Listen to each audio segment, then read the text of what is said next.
제18장 전류 회로와 축전기입니다.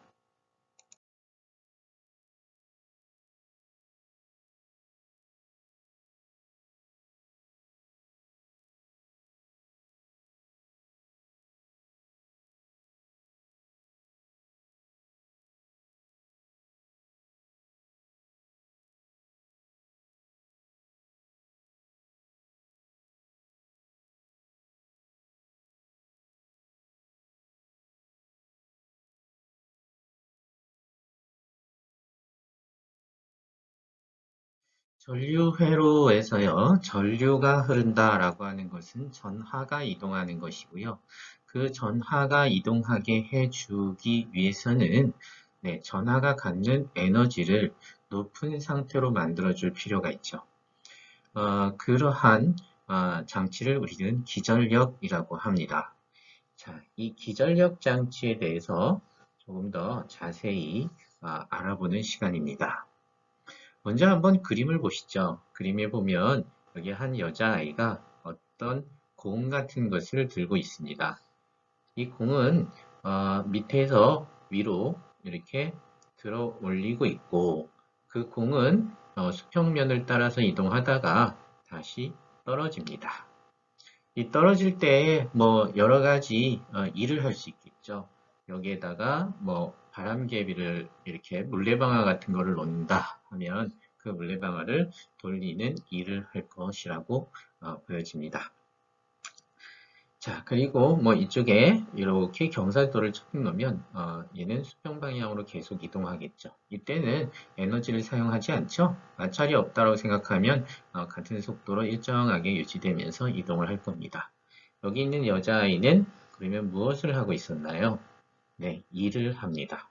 근데 그 일을 하게 되면 여기 있는 공은 무엇을 갖게 되나요? 네, 맞습니다. 이 공은 에너지를 갖게 되죠.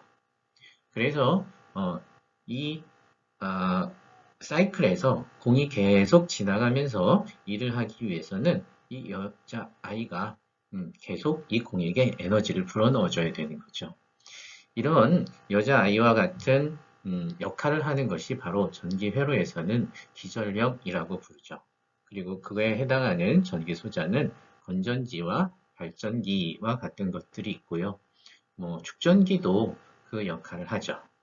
그래서 뭐 충전용 건전지라고 해서 에너지를 저장했다가 나중에 쓰기도 합니다. 자, 그러면 이 기전력 장치에 대해서 왼쪽 그림을 보고 전기 회로를 보고 한번 더 이야기를 해보죠. 이 회로에 보면 좌측에 건전지 표시가 있죠. 긴 쪽에 플러스, 짧은 쪽에 마이너스 건전지 표시가 되어 있고요. 오른쪽엔 저항이 있습니다. 건전지와 저항을 연결했기 때문에 여기는 전류 I가 흐르고 있겠죠. 그때 이 기전력 장치가 하는 행동은 역할은 무엇인가? 일단 다음과 같이 전이차를 만들어주죠. 밑에 쪽을 우리가 이렇게 삼각형 표시를 해놨는데 이 삼각형 표시라고 하는 건 접지다 했어요. 그럼 접지를 하게 되면 거기에 전위를 우리는 0이라고 놓을 수 있고 상대적으로 플러스 V만큼의 전이차를 공급을 해주는 것이었습니다. 자, 이렇게 전이차를 공급해 줄 수 있는 것은 무엇 때문이냐 하면 바로 이 건전지가 하는 일 때문이죠. 그래서 위쪽은 높은 전위를 갖게 되고 아래쪽은 낮은 전위를 갖게 됩니다.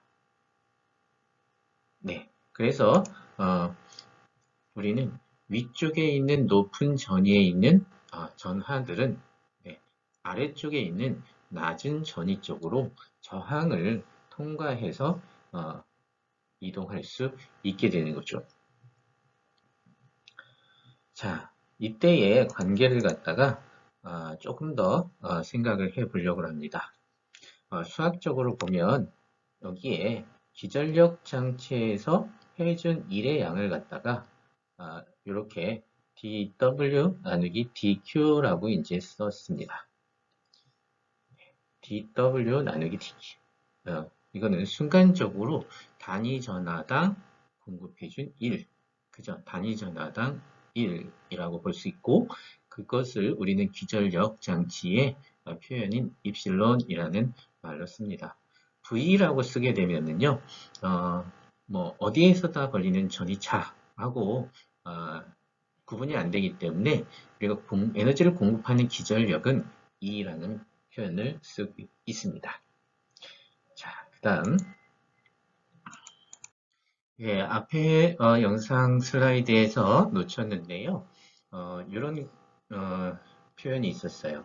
전류 I는 R분의 V는 R분의 E. 이것은 무슨 뜻이냐면요.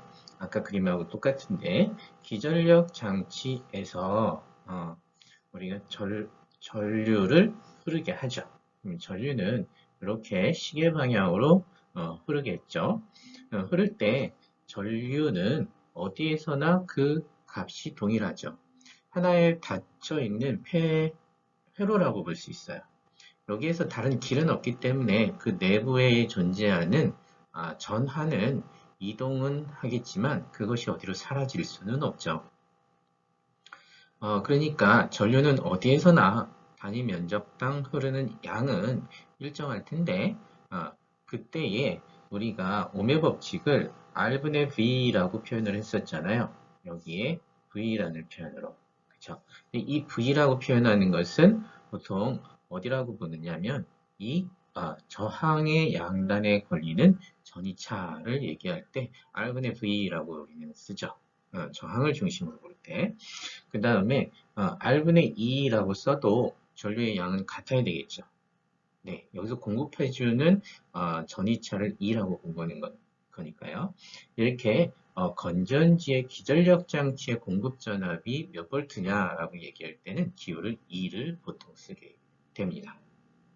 자, 이렇게 저항 회로에서는요, 얘기한 것처럼 전류의 그 양은 동일하고 얘가 가지고 있는 에너지를 공급한 것이 바로 저항에서 변환해서 사용된다고 했어요. 그것을 지난 시간에 우리가 이러한 저항에서 발생되는 에너지의 변환 과정으로 해서 전력이라고 하는 개념을 우리가 사용했었죠. 유도를 하고요. 그러면 그 전력이라고 하는 개념은 곧 에너지 보존 법칙이라고 볼 수 있는데 그 에너지가 어떻게 보존되는지를 통해서 다시 오메 법칙의 표현이 나오니까 그 과정을 한번 살펴보려고 합니다. 그래서 수식을 따라갈 건데요.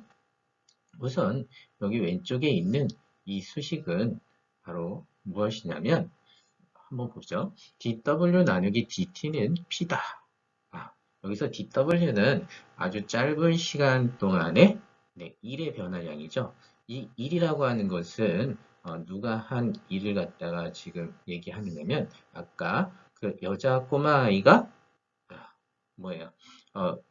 전하를 어떤 물건을 들어 올리는 것 같은 일처럼 기전력 장치가 전하를 높은 전위를 갖도록 해주는 일을 말합니다. 그래서 그 기전력 장치가 하는 일의 시간에 대한 변화율은 바로 기전력 장치에 공급되는 바로 일을 말하고 그 다음 여기에 P라고 표시를 했는데요. 이 P라고 하는 것은 다릅니다. 이 P는 누구냐? 열 효율 아니죠? 여기서는 전력이죠. 전력은 이 R 저항이 하는 저항에서 소비되는 전력을 말하죠. 그 소비되는 전력과 같다. 왜? 공급한 만큼 사용하는 에너지 보존이 성립하니까 그래서 그렇게 우리는 관계를 쓸 수 있어요. 그것을 바탕으로 해서 왼쪽에 있는 이 W를 갖다가 우리가 다음과 같이 이 DQ로 표현할 수 있어요. 그거는 앞에서 우리가 정의한 E라고 하는 거는 바로 단위 전하당 해준 1이 바로 기전력의 크기다라고 하는 것을 정의했기 때문에 이 DW를 이항을 해서 DW는 여기에서 E DQ죠. 그거를 그냥 우리가 대입을 해봤어요. 대입을 해서 살펴보니까 어떤 일이 벌어졌냐면 요 dt분의 dq라고 하는 것은 어떤 시간 동안의 전하의 변화량, 전하의 이동량이기 때문에 바로 전류가 되죠. 그래서 이 전류 i가 되고 p는 정의 지난 시간에 공부한 것 중에 p는 vi 또는 p는 i제곱 r 또는 r분의 v제곱이라고 했잖아요. 그 중에서 i제곱 r을 갖다가 가져와 보니까 전류가 약분이 돼서 E는 IR이 되어버립니다.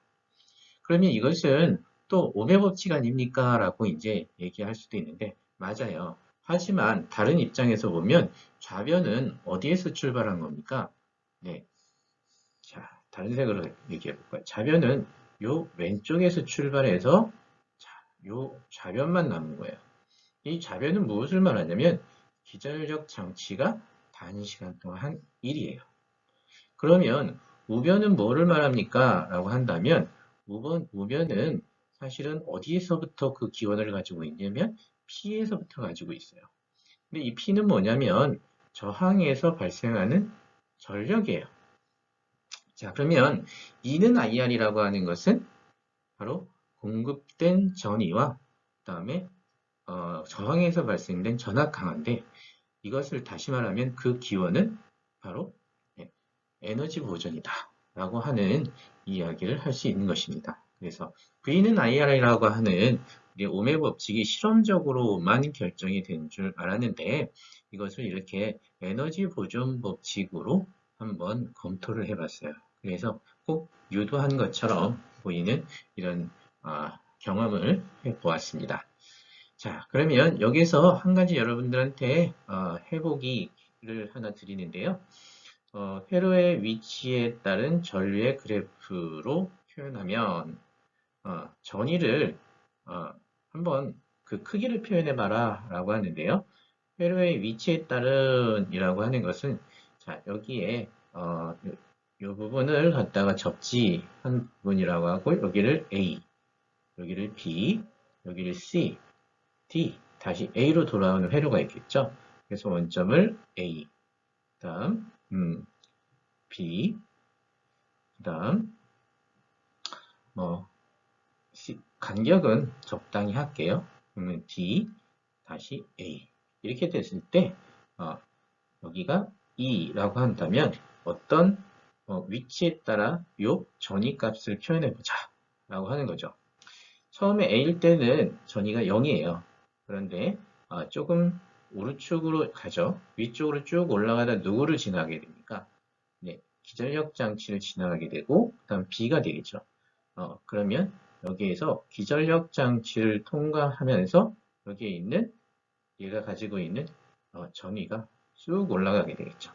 그러다가 C 부분까지 계속 지나면서 어때요? 이 전위가 일정하죠. 그러다가 R이라고 하는 저항을 갖다 통과하면서 얘는 다시 전위가 떨어지는데 어디까지 떨어질까요? 네, 바로 처음에 우리가 공급해줬을 때 전위차만큼 여기서 떨어지게 되고 다시 얘는 A까지 진행하게 되겠죠. 자, 여기에서 왼쪽에 있는 부분과 오른쪽에 있는 부분 왼쪽은 바로 우리가 뭐라 얘기하냐면 인가된 전위 이렇게 말을 하고요. 그 다음에 오른쪽에 이렇게 떨어지는 부분 그래서 이거는 뭐라고 얘기하냐면 저항에서의 전압 강하라고 이야기를 하죠. 그리고 여기 있는 위쪽은 아까 제가 한 표현대로 하면 높은 전위가 높은 곳에서 그죠? 여기는 낮은 전위가 되겠죠. 그래서 높은 전위에서 낮은 쪽으로 전류가 이렇게 흘러가고 있다라고 우리가 뭐 위치에 따른 전위 그래프로 표현해 보았습니다. 자, 이번에는 저항 회로 중에 직류 저항 회로 중에 저항이 하나가 아니라 두 개, 세 개, 여러 개가 보는 것처럼 왼쪽에는 직렬로 연결되어 있을 때, 그 다음 오른쪽에는 병렬로 연결되어 있을 때 전류는 어떻게 흐르고 각 저항에 걸리는 전압은 어떠한가? 그거에 따라서 이 회로는 총 전류는 어떤 것일까? 라고 하는 것을 알아보는 그런 과정입니다. 그래서 총 저항을 갖다가 알아내면 회로에 흐르는 전체 전류를 알게 되고 그 회로에 흐르는 전체 전류를 알게 되면 또 각 저항에 흐르는 전류의 값이나 각 저항에 걸리는 전압의 값을 오의 법칙으로 또 알 수가 있죠. 자, 그래서 결과적으로 우리는 목표를 등가 저항 구하기라고 했는데요. 여기서 등가 저항이라고 하는 것은 equivalent resistance라고 얘기를 합니다. 이거는 무슨 뜻이냐면 등가다라고 하는 것은 이렇게 복잡한 모양의 회로가 있는데요. 그 복잡한 모양의 회로를 이렇게 등가 저항 하나로 나타낼 수 있다라고 하는 거죠. 지금 이 두 회로는 등가이다, 같다. 그래서 여기에서 흐르는 전류의 양과 여기서 흐르는 전류의 양은 똑같이 볼 수 있다. 이렇게 만들 수 있는 이 세 개의 R1, R2, R3의 저항 대신에 할 수 있는 저항 하나로 바꾸어 봐라. 이것을 등가 저항이라고 하고 등가 저항 구하기입니다. 그거에 대한 결론은 여러분들이 잘 외우고 있죠? 네, 다음과 같습니다. 직렬로 연결했을 때는 등가 저항은 각각의 저항을 갖다가 단순하게 더하면 된다 라고 하는 거죠. 자, 두 번째, 병렬일 때는 어떻게 됩니까? 등가 저항의 역수는 각각의 저항의 역수를 더하는 것이다 라고 하는 거죠. 자, 여기 가려져서 안 보이는데요. 자, 여기다가 제가 써보면 R equivalent 1은 R1분의 1 더하기 R2분의 1 이런 식이죠. 그래서 각 총 저항분의 1은 각각의 저항분의 1, 각각의 저항분의 1을 모두 더한 것이다 라고 하는 거죠. 자, 이거는 어떻게 됩니까? 이렇게 볼 수 있어요. 저항을 직접으로 여러 개를 연결하면 총 저항은 늘어납니다. 그런데 저항을 병렬로 여러 개 연결하면 연결할수록 총 저항은 작아집니다. 따라서 직렬로 저항을 연결하게 되면 회로에 흐르는 전류는 줄어들게 되고요. 일단 병렬로 여러 개 연결하면 회로에 흐르는 전류는 늘어나게 되는 거죠. 그래서 우리 가정과 같은 경우는 모든 콘센트에 아니면 뭐 멀티탭에 여러 개의 가전제품을 꽂게 되면 꼽을수록 총 저항은 작아지고 그래서 과전류가 흘러서 과열되면서 불이 날 수도 있는 그런 위험성이 있는 거죠. 그런 것은 모든 가정에 있는 것은 모든 전기 제품은 또는 멀티탭은 바로 병렬로 연결되기 때문입니다. 자, 그럼 이 관계는 어떻게 우리가 유도해낼 수 있느냐 하면 지금 하는 말이 더 중요한데요. 무엇이냐면 빨간색으로 써야겠어요. 직렬 회로에서는 빨간색이 아니네요. 직렬 회로에서는 뭐가 일정하다. 각각의 저항이 있을 때 R1, R2, R3에 전류가 흐르는데 그 전류의 크기는 모두 다르지 않고 모두 같다라고 하는 거죠. 여기에 있는 전류 I, 여기에 흐르는 전류 I, 전류 모두 같다. 전하량 보존 법칙 때문에 그래요. 길이 하나이기 때문에 단시간 동안 흐르는 전하의 개수는 동일하다는 거죠. 자, 그런데 두 번째. 그러면 전압 강화는 어떻게 되느냐? 에너지 보존 법칙에 의하면, 자, 먼저 V1이라고 하는 R1 저항에서 발생하는 전압 강화, V2, R2에서 일어나는 전압 강화, R3에서 일어나는 전압 강화, 이 세 개의 전압 강화를 다 더한 것이 바로 공급된 에너지, 즉 공급된 인가된 전이차와 동일해야 된다라고 하는 관계가 있는 거죠. 그래서 이것이 더 중요합니다. 그래서 한번 적어 볼까요? 자, 우리가 여기에 직렬 회로에서는 다 잘 알겠지만 직렬 회로에서는 전류가 일정하고 그다음 뭐가 전압은 모두 더해야 한다라고 하는 거죠. 그래야 총 인가된 전압과 같다. 그러면 병렬일 때는 어떻습니까? 예, 병렬일 때는 여기에 있는 병렬일 때는 전류가 이렇게 지나가려고 하는데요.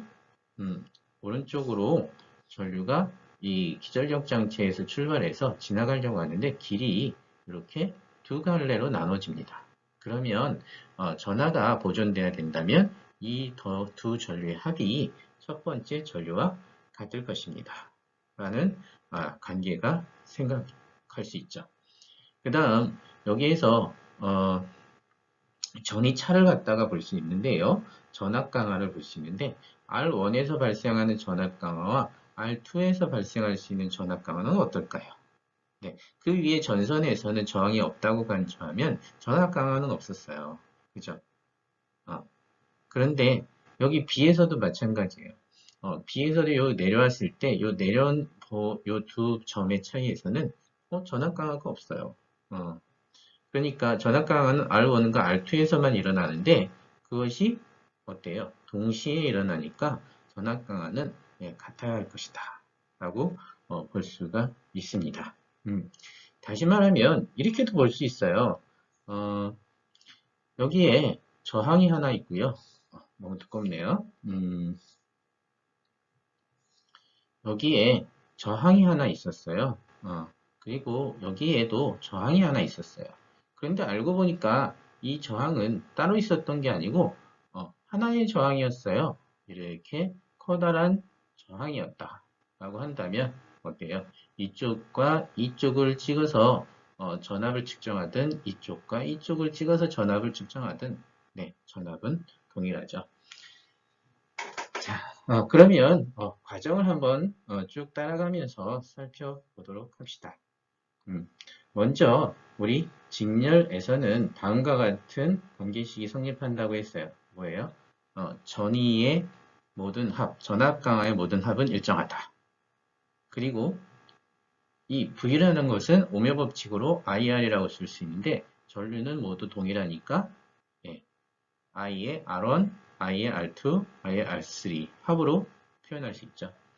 그래서 I로 하나 묶어주게 되면 R 이퀴벌런트는 R1, R2, R3의 합과 같다라고 하는 것을 유도해낼 수 있는 것입니다. 자, 그 다음 이번에는 여기 우측에 있는 부분을 보게 되면요.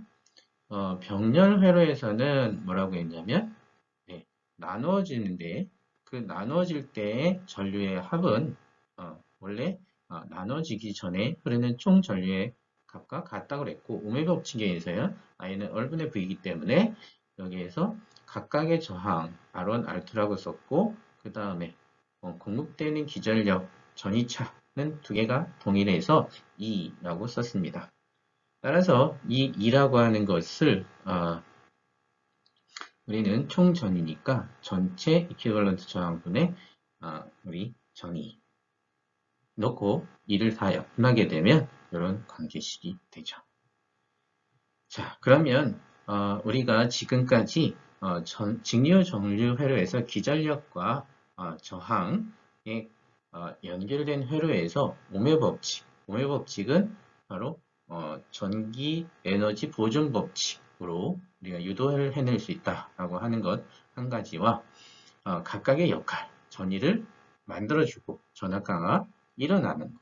이렇게 어떻게 보면은 오메 법칙은 F는 MAE와 비슷한 어떤 방정식이라고 생각할 수가 있는 거죠. 그리고 두 번째 공부한 것은 여러 개의 저항이 있을 때 등가 저항을 구하는 것이었습니다.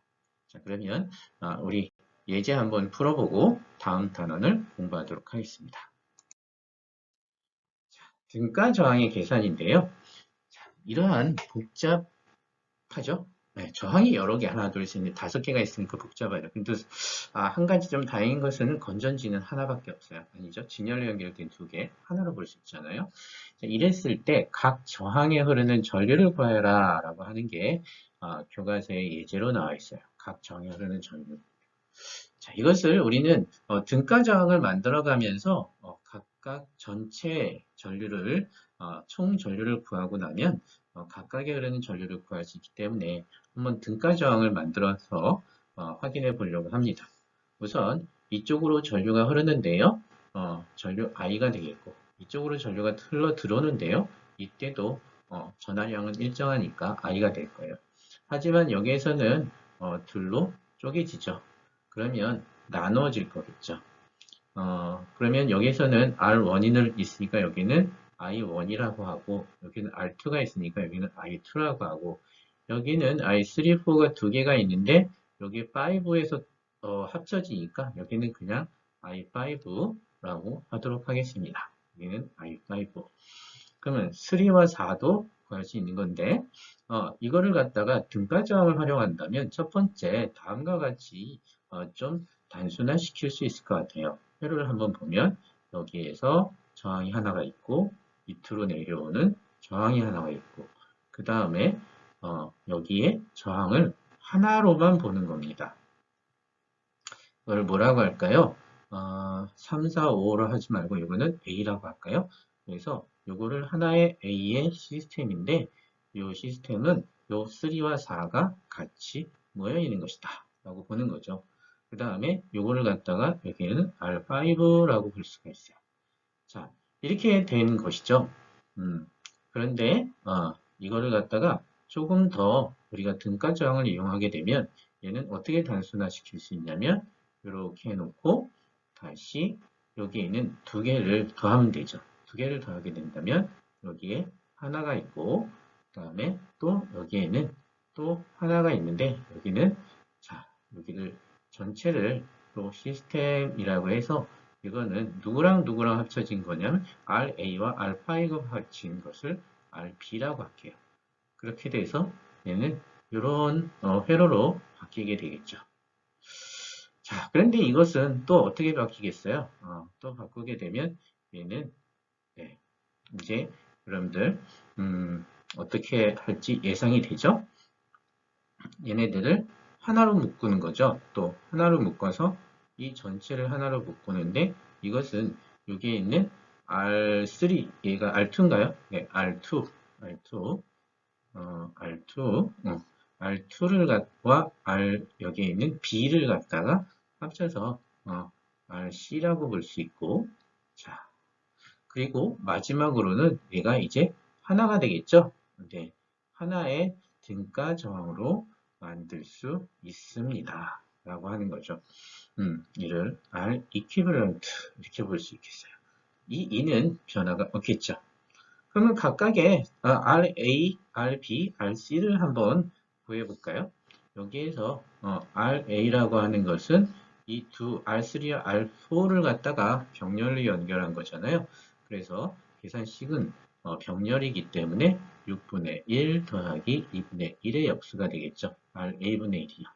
자, 그래서 얘를 통분을 하게 되면 6분의 4가 되고 역수를 취하게 되면 RA는 2분의 3이 돼서 1.5 옴이 됩니다. 그래서 RA는 1.5 옴이라는 걸 찾았고요. 그 다음에 얘를 R5랑 직렬로 연결하게 되면 RB는 어떻게 됩니까? 직렬이니까 1.5 더하기 R5 원래 2.5라고 여기 나와 있죠? 2.5를 더하면 4옴이 되겠고요. 이번에는 R2와 RB를 갖다가 이 두 개를 더해야 되는데 R2의 값은 여기 보니까 4옴이 되죠. 그래서 RC는 어떻게 해요? 네, 각각을 역수를 한 다음에 자, RC는 여기 있는 R2엔 4분의 1 더하기 여기에 또 4분의 1 두 개의 역수를 취하는 것이 RC였죠.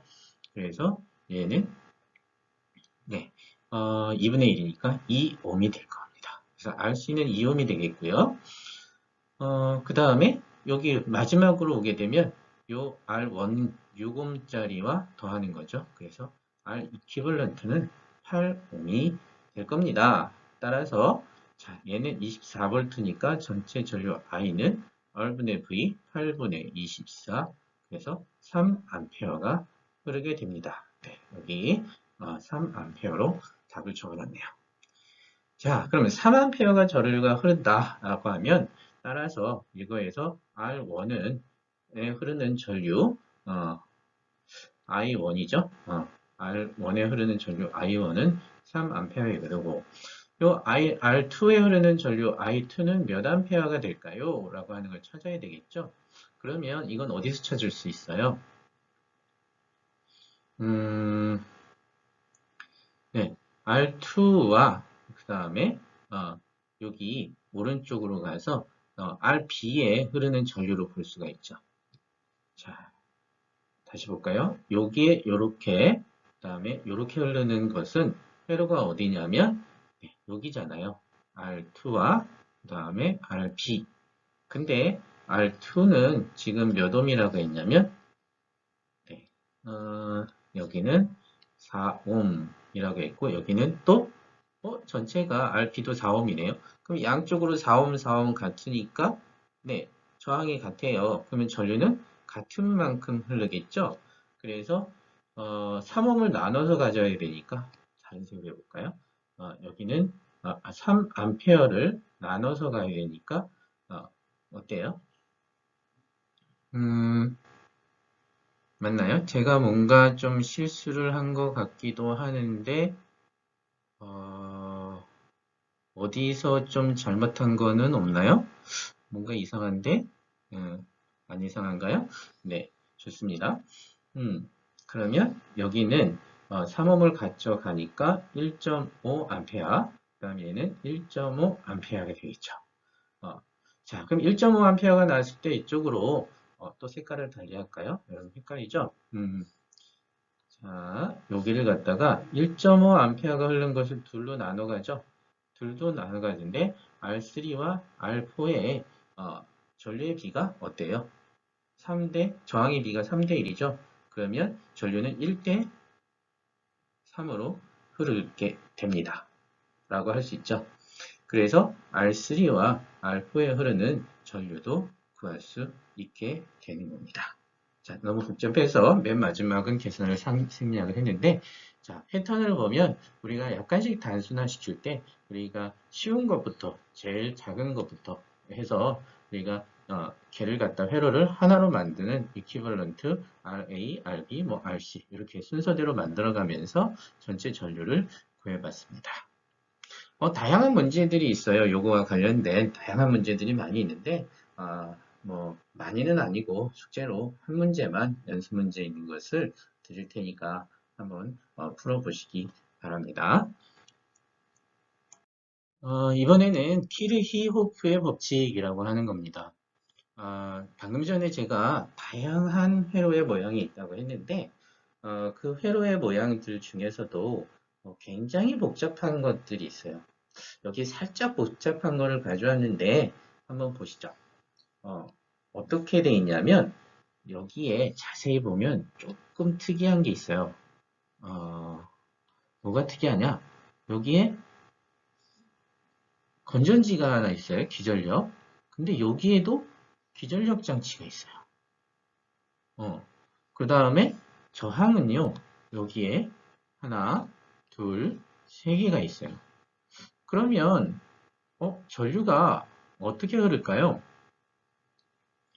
여기 기전력 장치에서 전류가 흘러나오니까 만약에 여기에서 이렇게 전류가 흘러가고 이렇게 전류가 흘러나간다고 생각하면 여기 또 기전력 장치가 있거든요. 그러면 여기에서 이 기전력 장치가 있음에도 불구하고 계속 이렇게 전류가 흐를 것인가 라고 하는 거죠.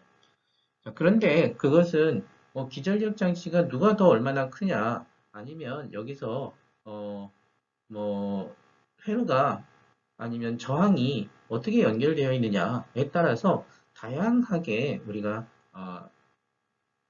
해석할 수가 있고 다양한 경우가 나오게 되고요.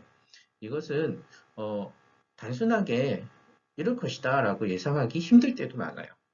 그래서 이러한 복잡한 경우에서의 회로의 전류가 어느 쪽 방향으로 얼마만큼 흐르는지를 간단하게 구할 수 있는 규칙성을 찾아내서 방법을 만들어낸 분이 있어요. 이게 러시아의 물리학자 키르히오프인데요. 이분이 대학원생을 지나면서 이 전체의 방법을 정리를 하고 법칙으로 만들어낸 거죠. 그래서 논문을 쓰고 졸업을 하게 되는데요. 그 내용을 크게 두 가지로 이렇게 접합적 법칙이라고 하는 것 하나, 그 다음 고리 법칙이라고 하는 것 둘, 이 두 가지로 정리할 수 있어요. 그 접합점 법칙이라고 하는 것은요, 이렇게 전하량 보존 법칙이라고 하는데 특별히 어느 점을 갖다 여러분들이 보셔야 되면요, 접합점을 보시면 돼요. 이게 A 포인트 또는 B 포인트라고 하는 거죠. 자, 여러분들 헷갈리지 않게 또 좀 지우고 여기 있는 그림들이 좀 많이 그려져 있긴 하지만 자, 한번 따라가 보세요. 아마도 이 부분은 여러분들이 한 번도 공부하지 않은 분들도 있을 거니까 한번 보세요. 어떤 분들은 굉장히 이거를 복잡하고 어려워하거든요.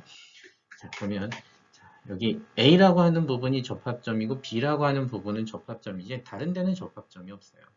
근데 여기에서 모든 전류의 합은 0입니다 라고 하는 규칙을 만들었는데요. 그것은 무엇을 얘기하냐? 아까처럼 전류의 방향을 흐른다라고 일단 생각을 해볼게요. 여기에서 얘가 기전력 장치가 있으니까 전류가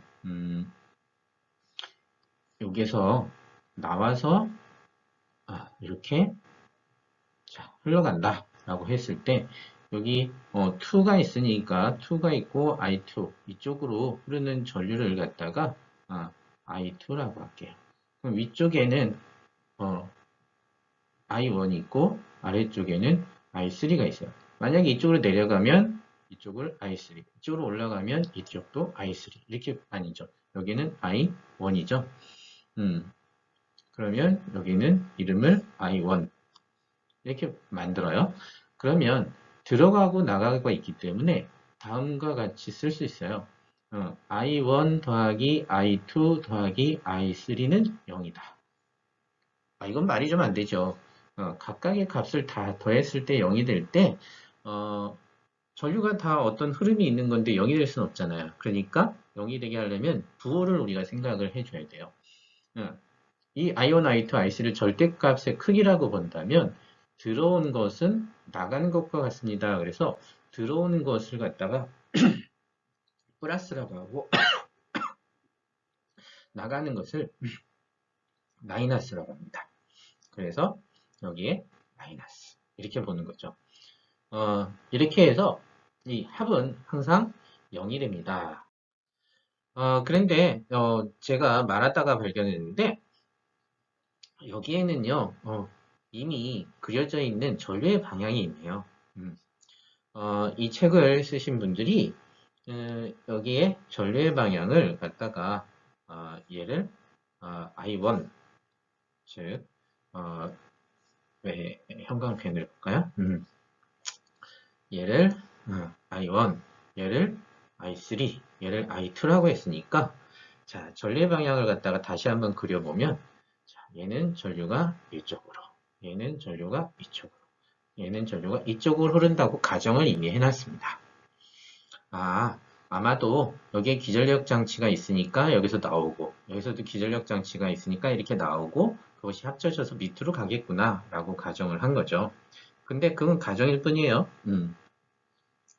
자, 그 다음에 여기를 그래서 I1 다시 써야겠네요. 검은색으로 자 I1 이쪽을 I2 이쪽을 I3라고 하면 자 우리 덧셈 방법을 갖다가 부호까지 같이 생각해 보면 I1은 들어와서 플러스 I2도 들어와서 플러스 I3는 나가서 I3 이 세 개를 모두 합치면 0이 됩니다. 들어간 만큼 나갑니다. 전하량 보존 법칙이 되는 거죠.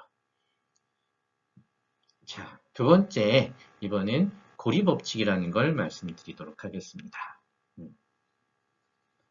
자, 고리 법칙이라고 하는 것은요. 고리를 그려요. 고리를 그리는데 이 고리는 특별히 어떻게 그리냐면 우리가 아까 생각했던 것처럼 전류를 일정한 어떤 특정한 방향으로 흐를 것이다 예상하는 그 예상 고리를 그리는 거예요. 그래서 아까 여기서부터 전류 I1이 흐른다 그래서 이쪽으로 전류가 흘러가면서 다시 돌아오면서 원래 상태로 돌아오는 이렇게 하나의 고리, 루프가 생길 수 있고 이 루프대로 전류가 흐를 수 있을 것입니다. 라고 하는 고리를 한 가지 그릴 수 있고요. 또 고리를 보면 여기에 있는 E2가 있어요. 자, 이 기전력 장치에서 이렇게 따라가면서 고리를 또 하나 그릴 수 있어요. 쭉 돌아가서 다시 돌아올 수 있는 이런 루프도 전류가 흐를 수 있습니다. 라고 보는 거죠. 자, 그러면 여기서 아주 특이 포인트가 생겼는데요. 선생님, 여기로는 이렇게 오른쪽으로 가고 여기는 왼쪽으로 가는데 그럼 이 사이에서는 어떻게 됩니까? 라고 하는 거죠. 결과적으로 두 개는 다 맞는 얘기인데 두 개를 갖다가 합쳤을 때 둘을 마이너스 해줘서 큰 쪽에서 작은 쪽으로 알짜 전류가 흐른다. 이렇게 생각할 수 있는 거죠. 자, 그 다음에 또 다른 고리도 여기에는 그려져 있는데요. RC3이라고 해서 맨 바깥쪽에서도 여기서 출발해서요. 이 고리는요. 가운데로 가지 않고 바깥쪽으로만 이렇게 돌 수 있는 것도 하나의 루프로 돌아가는 고리의 전류가 될 수 있습니다. 라고 하는 고리를 선택해 줄 수 있죠. 자, 그러면 이 고리에서는 쭉 돌아가면서 어떤 일이 벌어지냐 하면 우리가 처음 2번 시간에 처음에 했던 것 기억납니까? 바로 에너지 보존 법칙이 성립을 하는 거죠. 그래서 그 에너지 보존 법칙이 성립하는 것에 대한 식을 만들어낼 수 있다는 것입니다. 자, 그래서 예를 들어서 한 가지만 한번 해볼게요. 한 가지. 여기서 고리 1을 한번 살펴봅시다. 고리 1. 여기 고리 1이 있잖아요. 자, 여기에서는 이 원이라고 하는 것에서 전류가 왼쪽, 이쪽 방향으로 흐르고 있다. 출발한다. 이렇게 생각을 하면 이 원에서 이렇게 전이가 올라갑니다. 이 원만큼 올라가겠죠? 그 다음에 I1R만큼 전류가 흐르면서 전압 강화가 일어나죠. 그래서 마이너스라는 말을 쓰면서 I1, R1에 전압 강화가 일어납니다. 자, 그런 다음에 얘가 돌아오면서 이번에는 이쪽으로 가게 되거든요.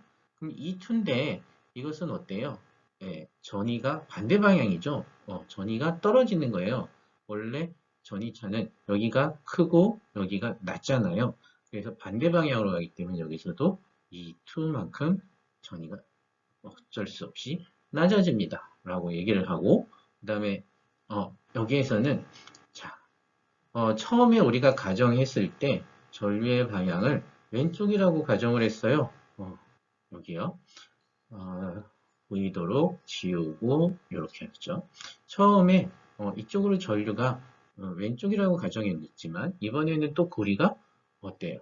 오른쪽이다. 이렇게 반대 방향을 해서는 또 IR만큼의 전압 강화가 일어나는데 부호는 마이너스를 쓴다. 그래서 오히려 좀 말은 안 되지만 얘가 이렇게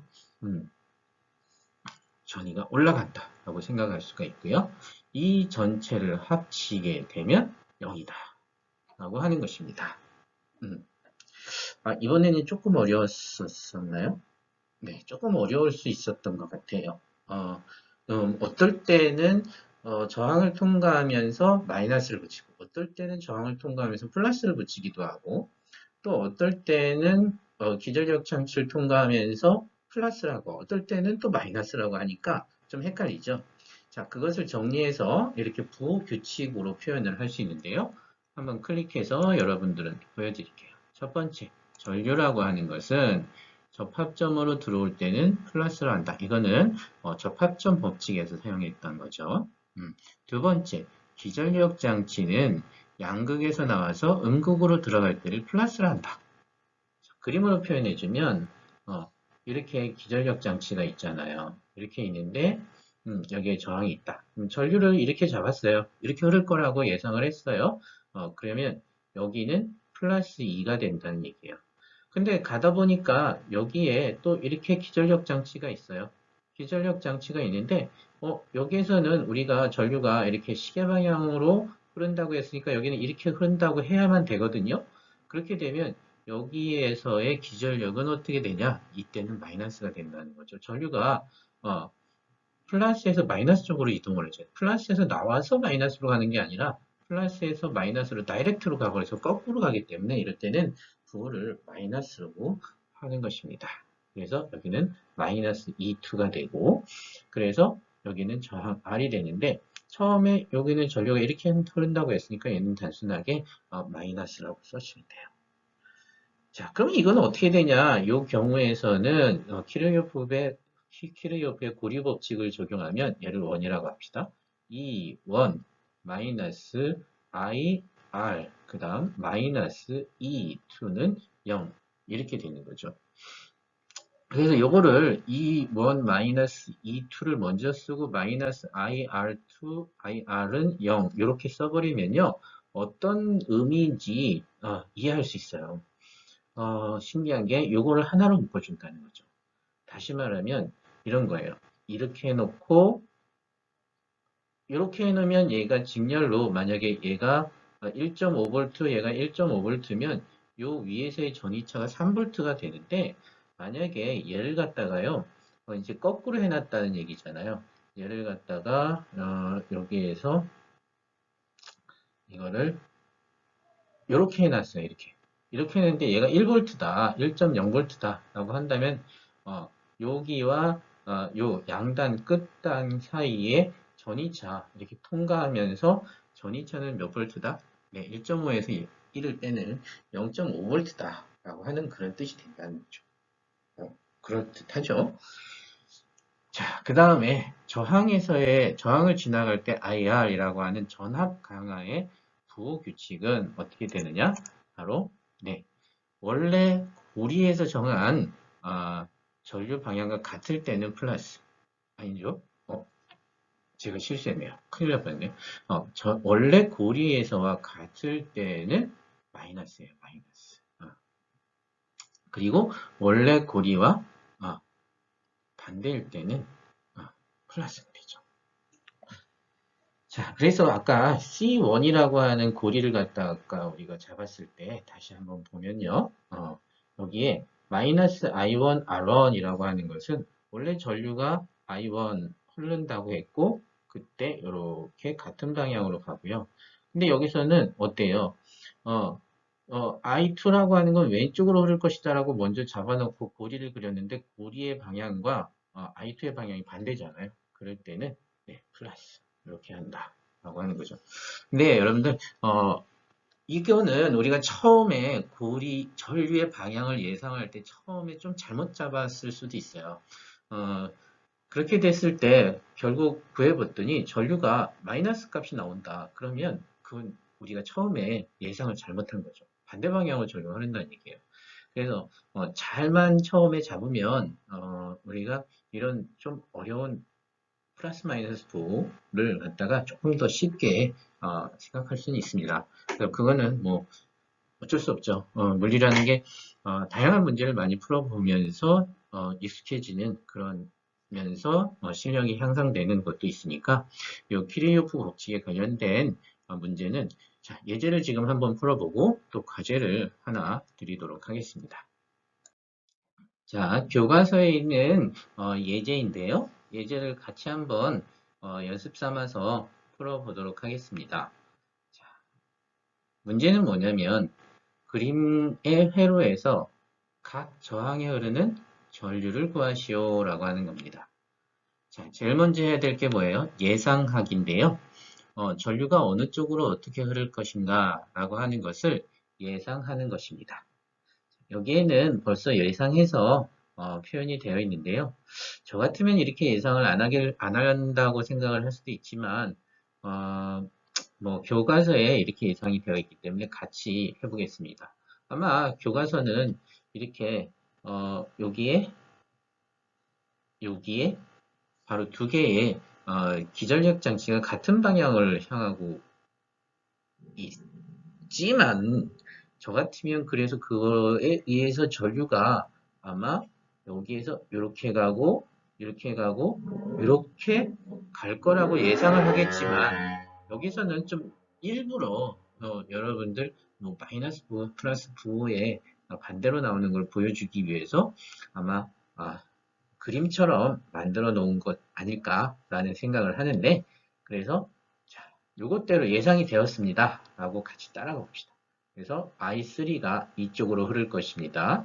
I1이 이쪽으로 흐를 것입니다. I2는 이쪽으로 흐를 것입니다 라고 예상을 한 거죠. 자, 그러면 키르요프 제1법칙을 적용할 수 있는데요. 잠깐만요. 그보다 더 먼저, 자, 각 저항에 흐르는 전류를 구하라고 했는데, 여기 각 저항에 흐르는 전류를 구하면 몇 개를 구해야 되냐면, 여기 저항이 하나, 둘, 셋, 그리고 길도 하나, 그죠? 둘, 셋. 이렇게 길이 3개이기 때문에 전류도 3개를 구해야 된단 말이죠. 그러면 자, 우리가 이렇게 생각해요. 미지수가 3개면 그 미지수에 해당하는 만큼 3개의 식을 만들어서 연립하게 되면 바로 답을 구할 수 있다. 자, 각각을 구할 수 있다라고 하는 거죠. 그것을 우리는 키르요프는 그 3개 이상의 식을 만들어내는 방법으로 2가지의 법칙을 썼죠. 첫 번째는 접합점 법칙, 두 번째는 고리 법칙이죠. 근데 접합점 법칙은 우리가 하나밖에 못 만들어요. 여기 A라고 하는 것과 B라고 하는 것이 완전히 대칭 형태고, 그래서 A라고 하는 접합점에서 만드나 뭐 B에서 만드는 방법이나, 이쪽으로는 I2 작게 좀 써야겠네요. 자, 볼까요 다시. 검은색으로 보면 요 I2는 쭉 돌아서 이쪽으로 그대로 I2가 되잖아요.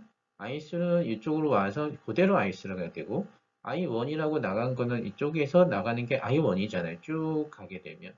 그래서 무조건 하나밖에 못 만드는데, 그래서 뭐 왼쪽이든 오른쪽이든 아무데나 접합점 법칙을 만들어내면 됩니다. 자, 그래서 요 왼쪽에서 만들어낸 공식이 바로 이렇게 되는 거죠. 접합점 법칙 I1, I2, I3. I1에서는 들어가고 I2에서는 나가고 I3는 나가잖아요. 그래서 아까 표현대로 한다면 이렇게 표현을 할 수 있죠. I1은 플러스 마이너스 I2, 마이너스 I3가 0이기 때문에 이렇게 만들어낼 수 있다. 자, 이번엔 고리 법칙을 만들어 볼까요? 고리 법칙을 만들어내면, 네, 고리는 여러 개가 있는데 여기서도 3개를 만들 수 있죠. 3개를 만들 수 있지만 3개를 다 만들어낼 필요는 없죠. 왜? 접합점 법칙에서 하나의 식을 만들었으니까 고리 법칙에서 2개의 식만 만들어도 돼요. 그래서 여기는 2개의 식을 만들었어요. 근데 여러분들이 원한다면 접합점 법칙을 안 쓰고 고리 법칙 3개의 식만 만들어서 그걸 가지고 연립하여서 전류 I1, I2, I3를 구할 수 있기도 합니다. 자, 그러면 책에 나온 대로 먼저 고리 중에서 C1 고리라고 하는 걸 만들어 봅시다.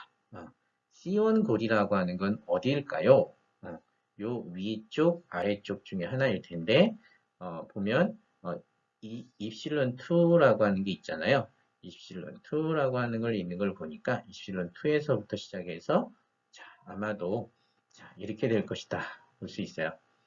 하나밖에 없으니까 여기에서 이렇게 고리가 C1이 아닐까요?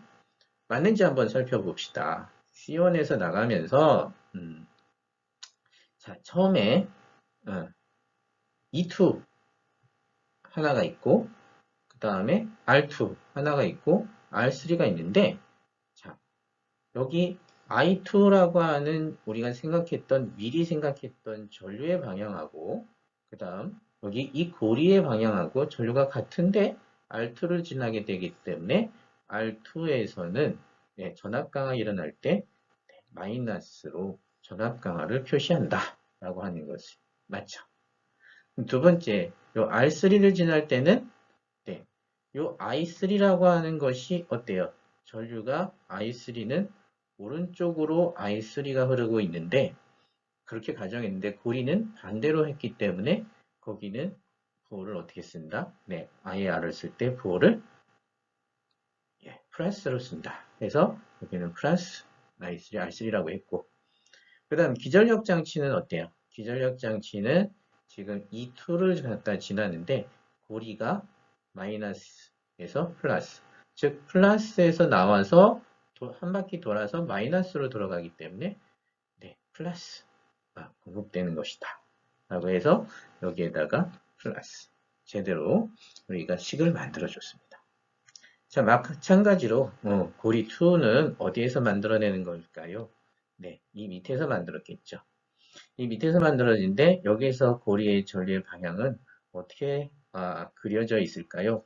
이 수식을 가지고 한번 맞춰보면 여기에 E2가 마이너스로 돼 있고 E1은 플러스로 돼 있잖아요. 그래서 E2는 마이너스로 돼 있고 E1은 플러스로 돼 있기 때문에 자, E1은 이렇게 가고 이렇게 가면 어떨까요? 이렇게 고리를 만들어서 이 고리를 C2라고 한다면 이 고리에서 자, 여기에 플러스에서 나와서 마이너스로 들어가는 E1은 바로 플러스가 되고 자, 여기에서는 마이너스에서 나와서 플러스로 들어가게는 E2는 마이너스가 되는 게 맞죠. 나머지 I3, R3와 I1, R1도 맞는 방법으로 설정이 되어 있습니다. 자, 여기까지 이렇게 세 개의 식을 만들어냈고 이 식을 연립해서 소거해가면서 I1, I2, I3를 만드는 것은 여러분들이 한번 해보시고 자, 그것을 해서 결론을 나타내면 어떤 결과가 나왔냐면 되게 희한한 결과가 나왔는데 예, I1은 마이너스 2분의 1, I2는 1, I3는 마이너스 2분의 3이 나왔어요. 자, 이 결과를 봤을 때 무슨 뜻이냐? I2는 우리가 방향을 잘 잡았어요. 이렇게 전류가 흐르고 있는 건데 그때 1A가 흐르고 있다는 얘기죠. 그럼 I1은 마이너스 2분의 1이 나왔다는 것은 잘못 잡았어요. 이쪽으로 전류가 2분의 1A가 지금 흐르고 있다는 얘기고요. 다음 I3가 마이너스 2분의 3이 나왔다는 건 I3도 마찬가지로 이렇게 원래 우리가 잡은 거의 반대 방향으로 2분의 3 암페어가 흐르고 있다는 거죠. 자, 2분의 3. 네. 그래서 2분의 3이 1암페어는 위쪽으로, 1암페어는 아래쪽으로 전류가 흐른다라고 하는 것을 볼 수 있어요. 제가 처음에 아마 저 같으면 이렇게 방향을 안 잡을 수도 있다라고 했던 것은 무엇 때문이냐면요. 여기 보면 여기 12V고요. 얘는 6V예요. 그럼 경쟁을 했을 때 어느 쪽이 더 가능성이 있을까라고 하는 거죠. 아무래도 이 아랫 방향으로 전류가 흐르지 않겠습니까? 이 고리만 봤을 때요. 이 안쪽에 있는 고리만 봤을 때 라고 본다면 이 고리에서는 이렇게 전류가 흐르는 게 맞지 않겠습니까? 라고 하는 거죠. 자, 뭐 그거는 어떻게 잡아도 상관이 없고요. 자, 이렇게 해서 키르요프 법칙 예제도 한번 어떻게 하는지 과정만 받고 풀이를 해보았습니다. 자, 그러면 다음 페이지를 보면요. 아까 여러분들이 내주기로 했던 연습 문제, 네, 숙제가 하나 있고요. 그 다음 페이지에도 네, 키르요프 법칙을 이용하는 숙제 문제가 하나 있습니다. 우리 연습 문제가 정말 더 많아서 많이 여러분들이 연습을 했으면 좋겠는데 다행히 많지 않아서 여러분들 숙제가 적은 것 같습니다. 자, 그러면 우리 3주차 첫 번째 수업 1교시 영상은 여기서 마쳐야 할 것 같습니다.